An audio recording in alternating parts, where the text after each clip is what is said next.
nome de Jesus. Amém. C.S. Lewis, ele era um ateu. Professor, catedrático, mas ateu. Ele conheceu a Jesus. E depois que conheceu a Jesus, ele se transformou num bastião da fé, num defensor do Evangelho. Escreveu muitos livros de filosofia, teologia, participou de inúmeros debates. Mas num dado momento da sua vida, ele entendeu que ele precisava encontrar uma linguagem diferente e alcançar outras gerações com a mensagem do Evangelho. E por essa razão, ele escreveu um conto, uma fábula, chamada As Crônicas de Nárnia. Quantos aqui conhecem As Crônicas de Nárnia? Tem os livros e produziram também um filme com alguns dos volumes. E num desses volumes, intitulado O Leão, a Feiticeira e o Guarda-Roupa, ele conta um incidente em que um dos personagens, Lucy, pergunta se seria seguro ficar perto de Aslan, que na literatura é representado por um leão, que é a figura de Jesus, o Messias. Eu quero ler para você um trechinho desse episódio. Ele é um homem? Perguntou Lucy. Aslan, um homem, disse o senhor Castor severamente. Certamente que não. Eu lhe digo que ele é o rei da floresta e o filho do grande imperador além do mar. Você não sabe quem é o rei das feras? Aslan é um leão, o grande leão. Ah, disse Susan, eu pensava que ele era um homem. É seguro estar perto de um leão? Eu vou ficar um pouco nervosa ao encontrá-lo. Com certeza, meu bem, não se engane, disse a senhora Castor. Se houver alguém que possa se aproximar de Aslan sem seus joelhos tremerem, eles são mais corajosos do que a maioria ou apenas tolos. Então ele não é seguro, disse Lucy. Seguro? Disse o senhor Castor. Você não ouve o que diz a senhora Castor, o que ela está lhe dizendo? Quem falou em segurança? Claro que ele não é seguro, mas ele é bom. E eu lhe digo, ele é o rei. De onde Lewis tirou essa ideia de comparar Jesus com o leão? Das páginas da Bíblia. O primeiro livro da Bíblia, o livro de Gênesis, no capítulo 49, nós encontramos um momento em que o patriarca Jacó está abençoando os seus filhos. E um dos seus filhos se chamava Judá. E ele disse àquele filho o seguinte: Judá, você é como um pequeno leão. E os seus descendentes serão como os leões. E o cetro jamais se apartará da tua casa. Uma promessa messiânica que o rei de Israel sairia daquela tribo. E o último livro da Bíblia, escrito pelo apóstolo João, que teve um arrebatamento e foi até o céu. E quando ele chega no céu, ele vê um livro selado, um livro lacrado, que ninguém podia abrir. E ele chora muito diante daquela situação, até que aparece um ancião. E o ancião diz assim: não chores, porque o leão da tribo de Judá venceu, e ele é digno de abrir o livro. O primeiro livro da Bíblia diz que Jesus é descendente de Judá, o rei. E o último livro da Bíblia confirma essa profecia. Agora, nós quando pensamos em Jesus, por ocasião da sua humilhação, nesse seu primeiro ministério, seu primeiro advento no ministério terreno, nós aprendemos Jesus como cordeiro, cantamos nessa noite. Porque João Batista disse: eis o Cordeiro de Deus que tira o pecado do mundo. Mas lembre-se, Jesus não é apenas o Cordeiro, Jesus é também o leão. E quando olhamos no Evangelho, a maioria dos discursos de Jesus e o trato de Jesus com as pessoas é um trato suave, afável do Cordeiro. Mas o texto que nós vamos meditar brevemente nessa noite, se eu fosse dar um título para o texto dessa noite, o título seria O Rugido do Leão. Porque este é o discurso mais severo, mais duro que o leão da tribo de Judá pronunciou durante o seu ministério terreno. Abra sua Bíblia, por favor, em Mateus, capítulo 23. Mateus, capítulo 23. A partir do primeiro versículo, Jesus fará uma denúncia. A denúncia contra a hipocrisia religiosa. A palavra de Deus diz assim: Então falou Jesus às multidões e aos seus discípulos: Na cadeira de Moisés se assentam os escribas e os fariseus. Fazei e guardai, pois, tudo quanto eles vos disserem, porém não os imiteis nas suas obras, porque dizem e não fazem. Atam fardos pesados, difíceis de carregar, e os põem sobre os ombros dos homens. Entretanto, eles mesmos nem com o dedo querem movê-los. Praticam, porém, todas as suas obras com o fim de serem vistos dos homens, pois alargam os seus filactérios, alongam as suas franjas, amam o primeiro lugar nos banquetes e as primeiras cadeiras nas sinagogas, as saudações nas praças e os serem chamados mestres pelos homens. Vós, porém, não sereis chamados mestres, porque um só é o vosso mestre, e vós todos sois irmãos. A ninguém sobre a terra chameis vosso Pai, porque só um é vosso Pai, aquele que está nos céus. Nem sereis chamados guias, porque um só é o vosso guia, o Cristo. Mas o maior entre vós será vosso servo. Quem a si mesmo se exaltar, será humilhado. Quem a si mesmo se humilhar, será exaltado. Ai de vós, escribas, fariseus, hipócritas, porque fechais o reino do céu diante dos homens, pois vós não entrais, nem deixais entrar os que estão entrando. E eu encorajo você a continuar lendo esse texto na sua casa. E você vai ficar impressionado com a dureza das palavras de Jesus. É o rugido do leão, denunciando a hipocrisia religiosa. Quando eu medito nesse texto, eu penso naquelas coisas que parecem reais, mas não são. E a minha filha Melina me permitiu pegar uma das pedras da sua coleção de pedras. Então ela é uma das patrocinadoras da mensagem hoje. Essa pedra me faz pensar exatamente no que Jesus denuncia. Pirita é o nome da pedra. Ela brilha, ela é dourada. Alguns chamam de pedra do fogo. Mas tem um outro nome para ela, porque ela se parece muito com o nobre mineral, o ouro. Mas não é. E por isso, essa pedra também é chamada de ouro dos tolos. Como no período medieval, os alquimistas diziam aos nobres que poderiam produzir ouro nos seus laboratórios, mas não produziam nada de verdadeiro. Era falso. Os fariseus, membros desse partido religioso separatista, os escribas, especialistas na interpretação da Escritura, eram ouro de tolo. Pareciam ser pessoas de Deus, pareciam ser pessoas dedicadas à causa do Senhor, o Todo-Poderoso, mas não eram. Parece,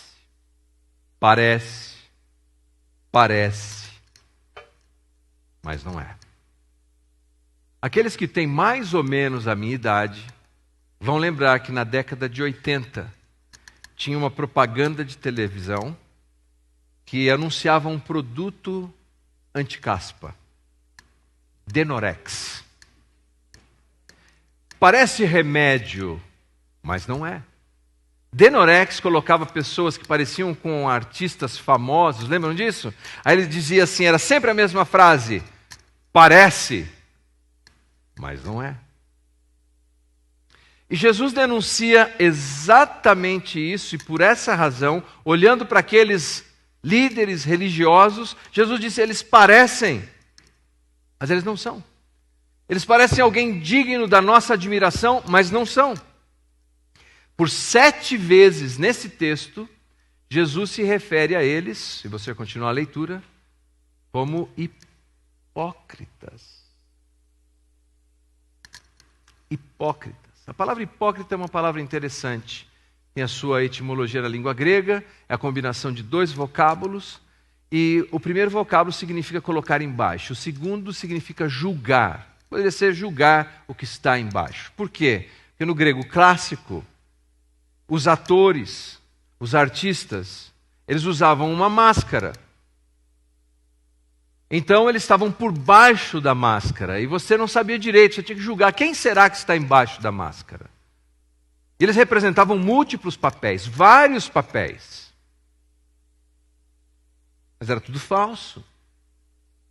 Era tudo irreal. E Jesus usa exatamente esse costume, essa prática teatral da vida e denuncia a hipocrisia religiosa, porque eles fingiam ser aquilo que, na verdade, eles não eram. Que desafio esse texto. E Jesus chama a atenção dos seus discípulos, porque esse é o seu último discurso público. Ele fala com a multidão e ele quer ensinar os seus discípulos a não caírem no mesmo erro grosseiro desse ouro de tolo. E veja o que Jesus nos ensina. Primeiro, Jesus nos ensina que eles estão equivocados. Estes homens pensavam que a grandeza estava em algum lugar. Veja como Jesus diz no versículo 2: eles querem se assentar na cadeira de Moisés. A cadeira de Moisés aqui é literal. Você entrava na sinagoga e tinha uma cadeira. Essa cadeira era onde se sentava o rabino, que ia dar o ensinamento do dia. E ele então apresentava a lei e o regramento de Moisés. E Jesus disse: eles gostam desse lugar. Eles gostam de compartilhar um saber, um conhecimento teológico. Hoje, nos nossos dias e no nosso ambiente, nós poderíamos dizer: eles gostam do púlpito. Eles gostam de um microfone, eles gostam de falar em público, eles gostam de dar conselho, eles gostam desse destaque.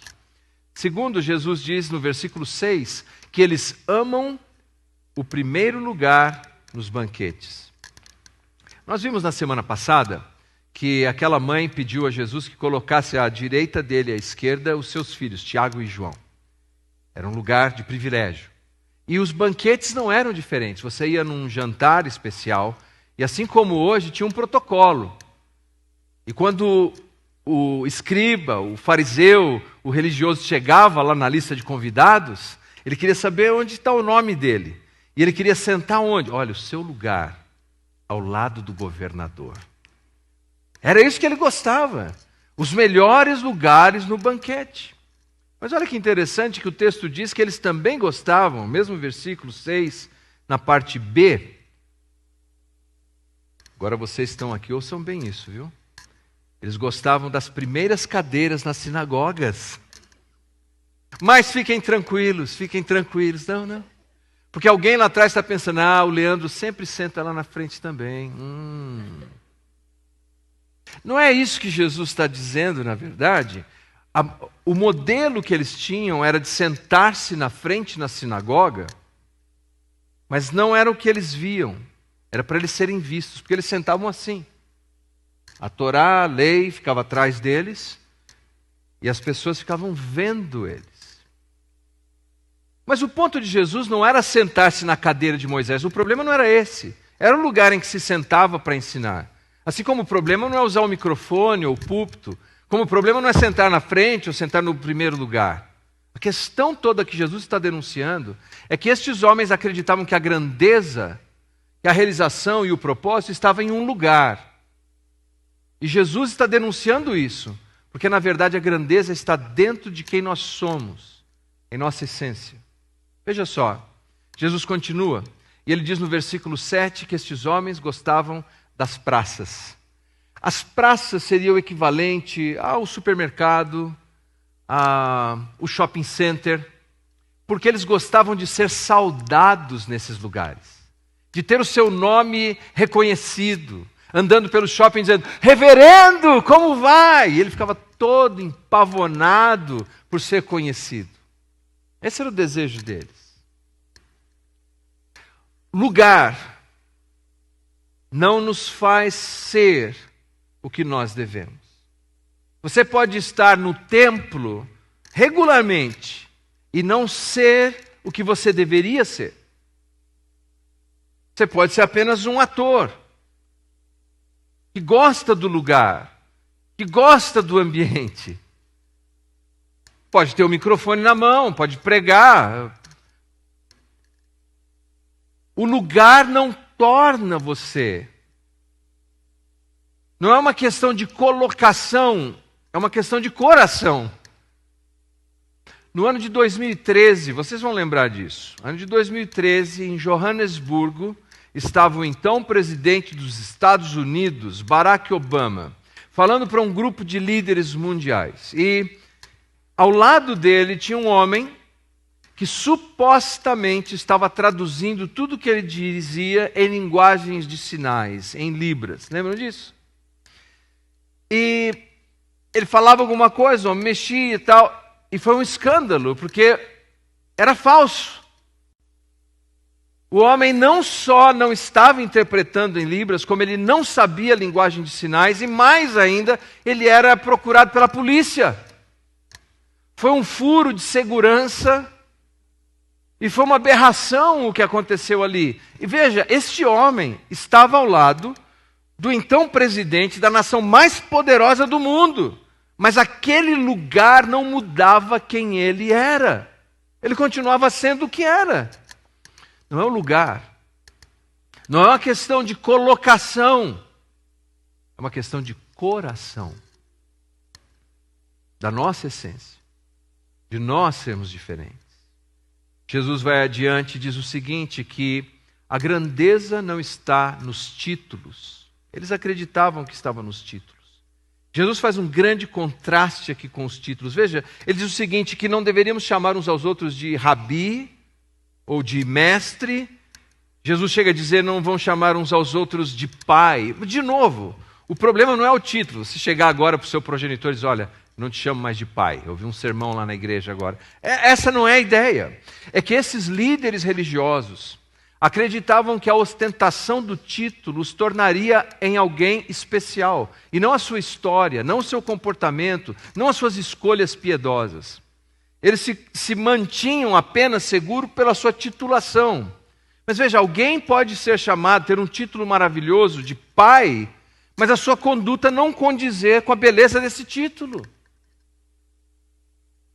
Paulo não tem um problema em usar essa terminologia em outras cartas, como por exemplo na sua carta aos Efésios, ele diz que Deus deu dons aos homens, evangelistas, pastores, mestres, esses títulos existem. Assim como ele disse que Onésimo foi um filho gerado em algemas, ou que Timóteo era seu filho na fé, essa não é a questão. A questão é pensar que é o título que nos faz ser o que nós devemos ser. Não. É a nossa essência. Dizer para alguém que a gente é crente não muda nada. É o coração transformado que faz diferença. Eles se escondiam atrás desses títulos. Eu gosto como o teólogo Lang colocou isso. Ele diz assim, o Salvador não proíbe tanto os títulos em si, mas o espírito de orgulho, a ambição, a cobiça e o abuso deles. Não é título, é ser de fato. Posso te contar uma piada infantil? É infantil, tudo bem? Então você me dá um desconto, mas é uma piada infantil. Existia um peixe, era o peixe mais veloz, mais competente de todo o oceano. Ele nadava em todas as direções, ele ganhou muitos prêmios pela sua habilidade como nadador. E então um dia, esse peixe escreveu um livro. Imagine o título do livro. Muita atenção. O grande nada. Não pegaram essa? O grande nada. Veja só. Eu disse que era de criança. O título pode ser maravilhoso do livro. Mas se ele não tem as habilidades reais, de que vale o título? Por isso, o grande nada. Ele mostra a sua grandeza não pelos títulos, mas pela capacidade real da sua vida. E é isso que Jesus denuncia. Eles queriam vários títulos, eles queriam vários tratamentos, eles queriam ser chamados de pais, de rabi, de mestre. E Jesus disse, de nada serve isso. Porque na verdade, se você continuar lendo o texto, Jesus disse, eles são sepulcros caiados. Eles são como um túmulo enfeitado por fora, mas dentro eles estão terrivelmente corrompidos, com ossos e corpos em decomposição. Terceiro, Jesus diz que a grandeza não está na aparência. O versículo 5 diz assim, pois alargam os seus filactérios. Parte C do versículo. Filactério era uma espécie de cinta de couro. Eles tomavam alguns textos lá da lei de Moisés, literalmente, e com essa cinta de couro, eles trançavam, até hoje você vê judeus que fazem isso ainda, eles colocavam no seu braço, e na ponta do braço, como se fosse um relógio, uma caixa com um texto da lei de Moisés, com alguns textos. Eles usam isso também na testa, porque o texto de Moisés diz assim, que a palavra de Deus, a lei de Deus esteja na sua mão e entre os seus olhos. Então eles colocavam essa tira de couro como um cinto e com essa caixa. E colocavam na cabeça. Quando ele queria mostrar que ele era muito espiritual, o que ele fazia então? Ele colocava uma caixa grande. Tipo assim, meu filho vai me ajudar a carregar essa caixa aqui de lembrete, porque eu sou um homem muito espiritual. Eles achavam que essa roupa fazia deles alguém verdadeiramente admirado. E o outro eram as franjas. Eu trouxe esse slide para você. Para você não pensar que a franja era o cabelo do Rony Von, né, das antigas. Eles tinham chale de oração, talit. O talit tem essas franjas. Essas franjas têm vários nós. A soma dos nós representa os imperativos da lei. 613 mandamentos. Tem 613 nós. E existiam algumas tradições que diziam que o Messias ia ter um poder de fazer milagres se as pessoas tocassem. E lembram que há episódios que tocaram as vestes de Jesus. E alguns deles, então, faziam o quê? Esticavam essas franjas. Franjas mais longas. Para ver o quanto amavam a lei de Deus. E talvez insinuar o seguinte, quem sabe eu sou o Messias. Jesus disse que eles usavam tudo isso para produzir uma aparência, mas sem essência. Sem essência alguma. Jesus deixa claro que não é nisso, meus queridos, que nos faz grandes, não é por isso que nós encontramos grandeza no reino de Deus. Não é pelo lugar, não é pelo título e não é pela aparência. Sabe por quê? Porque Deus sabe quem você é. Deus sabe quem eu sou. Deus conhece as nossas entranhas. Deus sabe exatamente quem nós somos. Se estamos representando um papel ou se a nossa essência é realmente aquela. Então, onde está a grandeza no reino de Deus?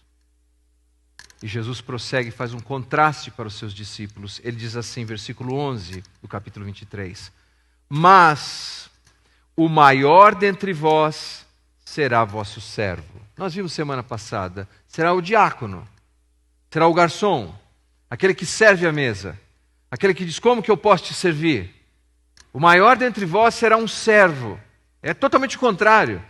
No reino de Deus é de baixo para cima. É entender que nós temos o propósito de estarmos aqui, o nosso propósito é servir a Deus servindo o próximo, servindo as pessoas que estão à nossa volta. É completamente contrário do que pensavam os fariseus e os escribas, completamente contrário do que eles praticavam. Ser servo. E no versículo 12 ele diz assim: quem a si mesmo se exaltar será humilhado, e quem a si mesmo se humilhar será exaltado.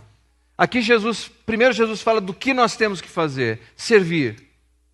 E segundo, Jesus fala da atitude que devemos ter ao servir.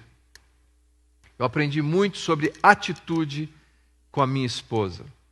Como não é segredo para vocês, eu tenho um dia dedicado à minha esposa.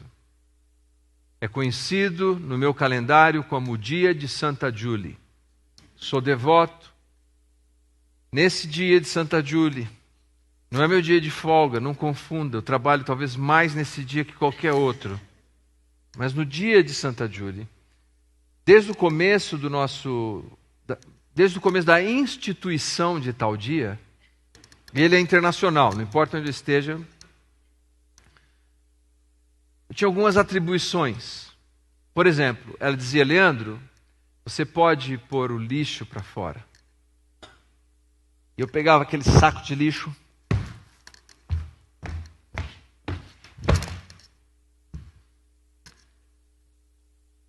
aí ela me olhava. Mas o que foi? O que eu fiz? Você não me pediu para pôr o saco de lixo para fora? É. Mas olha a sua atitude. E por várias vezes, até que agora eu aprendi. Não basta servir seu diácono lá. Tem a atitude certa. Ser humilde, disse Jesus. Então a atitude certa para minha esposa é: Leandro, você pode pôr o lixo para fora? Claro, é esse. Você quer que eu coloque de que lado? Lado direito? Aqui tá bom? Nesse aqui? Aqui? Ah, sim. Quer que dê um nozinho? É o diácono com a atitude certa. Agora, humildade não é pensar menos de você. É pensar menos em você. São duas coisas diferentes. Pensar menos de você é um erro. Porque nós precisamos ser coerentes com os dons e talentos que Deus nos confiou. Por exemplo, uma pessoa tem uma voz linda, uma irmã canta na igreja, tem uma voz assim, como dizia na rádio FM evangélica dos anos 70, a voz maviosa da igreja. E você diz: como você canta bem, você tem uma voz linda, você é a Celine Dion da igreja.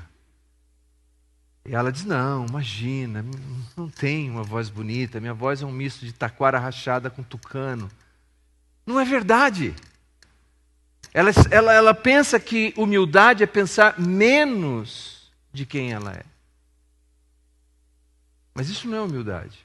Humildade é reconhecer os dons e talentos que você tem, mas pensar menos em você e não pensar menos de você. É dizer: se Deus me deu esse dom, se Deus me deu esse talento, se Deus me deu esse tesouro, eu quero usar isso para o benefício do outro, para abençoar, para ajudar, para socorrer, para apoiar. Pessoas que estão à minha volta, as pessoas que estão perto de mim, o meu próximo. E quanto mais próximo, mais desafiador é. Mas é ali que nós precisamos fazer. Veja alguns exemplos bíblicos e eu já estou caminhando para o final. O exemplo bíblico que nós temos em Filipenses capítulo 2 é um texto teológico escrito por Paulo, que é uma teologia de humildade. Porque ele descreve Jesus, ele diz assim que Jesus, sendo Deus, não teve por usurpação ser igual a Deus, ele não se agarrou a isso. Antes, a si mesmo se humilhou, assumindo forma humana. Deus assumir a forma humana já é uma humilhação. Mas ele fez mais. Ele assumiu a forma de servo. E fez mais. Morreu a morte mais horrível que poderia ter morrido, morte de cruz. Humilhou-se, humilhou-se, humilhou-se. E o texto não termina aí. Diz assim: porém Deus o exaltou de tal maneira que lhe deu um nome que é acima de todo nome. Deus o exaltou. Ele se humilhou. Exatamente o que ele ensina. Tiago, o irmão do Senhor, no capítulo 4 da sua carta, no versículo 10, ele diz: humilhai-vos na presença do Senhor e Ele vos exaltará. Primeira carta de Pedro, capítulo 5, versículo 6, nós lemos: humilhai-vos, portanto, sob a poderosa mão de Deus, para que Ele, em tempo oportuno, vos exalte. Existem situações na sua vida, na minha vida, que nós nos sentimos humilhados por aquela situação. Existem pessoas na nossa vida que nós nos sentimos humilhados pelas escolhas que essas pessoas fazem. E a nossa tendência natural é fazer o quê? É lutar pelo nosso espaço. É lutar contra aquele tipo de humilhação que estamos sentindo. Mas entenda que ao fazer isso, nós estamos lutando por lugar, por título e por aparência. E acabamos fazendo exatamente o contrário. Jesus diz: não. Quando você se encontra em situações assim, que estão fora do seu controle, que você tem a sensação que está passando por um processo, uma moinha de humilhação, humilhe-se a si mesmo. Porque será um exercício de fé, porque no devido tempo, diz Pedro, inspirado pelo Espírito Santo, no devido tempo, Deus se exaltará. E quando Deus exalta, ninguém pode nos tirar desse privilégio. É Ele. Há uma história que eu creio que nos ajuda a fechar essa nossa conversa. D.L. Moody foi um evangelista muito famoso antes do advento das redes sociais e desse marketing acessível. Isso aconteceu em meados de 1800. Ele era muito famoso e promoveu um encontro bíblico em Massachusetts. E veio gente do mundo inteiro, especialmente da Europa. E na Europa, contam que naqueles dias tinha um costume, quando você ficava hospedado num hotel, você poderia deixar os seus sapatos do lado de fora do seu quarto. Ou se você ficasse hospedado numa associação, numa instituição, você podia deixar o sapato lá de fora, e eles tinham uma espécie de serviço de quarto, um serviço de corredor, que eles vinham, apanhavam seu sapato, engraxavam seu sapato, lustravam e devolviam. Quando Moody estava andando pelo corredor da instituição, ele viu que esses jovens pastores europeus tinham deixado os sapatinhos lá do lado de fora, mas nos Estados Unidos não existia essa prática. Então ele fez o seguinte, ele foi até alguns irmãos e falou: escuta, você pode ajudar a lustrar o sapato deles? Para a gente não criar um constrangimento? Não, eu estou muito ocupado, não consigo. Você pode ajudar a lustrar uns sapatos? Eu gostaria, mas eu tenho leitura para fazer. Você pode ajudar a lustrar uns sapatos essa semana? Não consigo, porque eu preciso dormir cedo. Cada um tinha uma desculpa. Moody, que anteriormente tinha sido um vendedor de sapatos, pegou aqueles sapatos e levou para o quarto dele. E nós não saberíamos da história, mas sabemos pelo seguinte: um amigo, à noite, foi visitar o quarto do Moody. Estavam todos lá na conferência. E quando entrou, viu ele no meio daquela sapataiada toda, lustrando e engraxando. E o Moody disse: olha, não conta para ninguém isso. Como você pode ver, o homem não só ajudou o Moody aquela noite a engraxar e ilustrar sapatos, como organizou com outras pessoas daquele lugar uma escala durante a conferência inteira, para que eles pudessem engraxar e ilustrar sapatos. Essa história de Moody me faz pensar o seguinte: talvez isso explique porque Deus usou tanto aquele homem. Porque ele era de verdade. Ele não era uma pessoa só que gostava da plataforma. ou do microfone, ou do púlpito. Ele era um homem que desejava servir. Sinceramente servir. Humildemente servir. E Deus exalta as pessoas assim. E sabe, uma outra coisa que me faz pensar essa história é que na orquestração divina, Deus põe pessoas na nossa vida. E nós devemos engraxar o sapato. Lustrar o sapato. E nós precisamos perguntar, quem são essas pessoas que Deus colocou em nossa vida? Que estão à nossa volta. Talvez pessoas com quem nós estamos lutando por espaço, cotovelando, e o Senhor está dizendo, é hora de servir. É hora de ser diácono. E é hora de servir como um diácono, humildemente, com a atitude certa. Porque Deus é quem nos exaltará.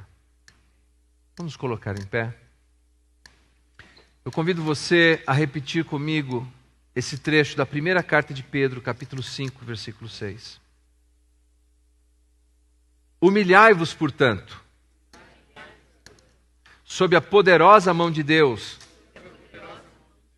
para que Ele, em tempo oportuno, vos exalte. Oremos.